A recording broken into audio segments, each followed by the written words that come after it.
പാകിസ്ഥാൻ ഇന്ത്യയിൽ രജിസ്റ്റർ ചെയ്ത വിമാനങ്ങൾക്കുള്ള വ്യോമ നിരോധനം നീട്ടി. ജൂലൈ 24 വരെ നിരോധനം തുടരും. 2025 ഏപ്രിലിലാണ് ആദ്യമായി നിയന്ത്രണങ്ങൾ ഏർപ്പെടുത്തിയത്. ജമ്മു കശ്മീരിലെ പഹൽഗാമിൽ ഭീകരർ 26 പേരെ കൊലപ്പെടുത്തിയതിനു പിന്നാലെയാണ് 2025 ഏപ്രിൽ മുതൽ കർശന നിയന്ത്രണങ്ങൾ പാക് ഇന്ത്യ അതിർത്തികളിൽ രൂപപ്പെടുത്തിയത്. ഇതിന്റെ ഭാഗമായി ഇന്ത്യയിൽ രജിസ്റ്റർ ചെയ്ത വിമാനങ്ങൾക്കുള്ള വ്യോമ നിരോധനവും പാകിസ്ഥാൻ തുടർന്നു.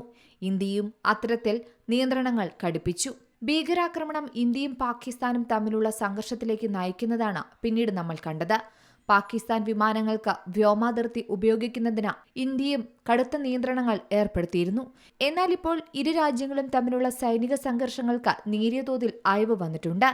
എന്നാൽ നയതന്ത്ര ബന്ധങ്ങൾ ഇതുവരെയും പൂർവ്വസ്ഥിതിയിലായിട്ടില്ല.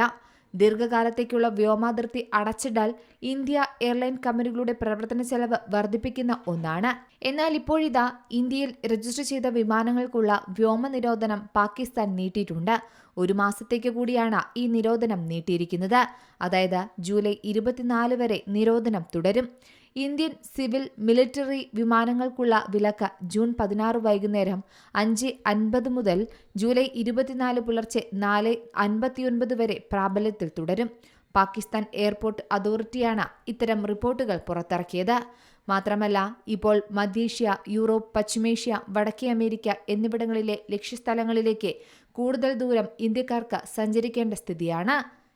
News desk Zee Malayalam news. ഏറ്റവും പുതിയ വാർത്തകളും വിശേഷങ്ങളും വിരൽത്തുമ്പിലറിയാൻ സീ മലയാളം ന്യൂസ് എല്ലാ ഡിജിറ്റൽ പ്ലാറ്റ്ഫോമുകളിലും ലഭ്യം.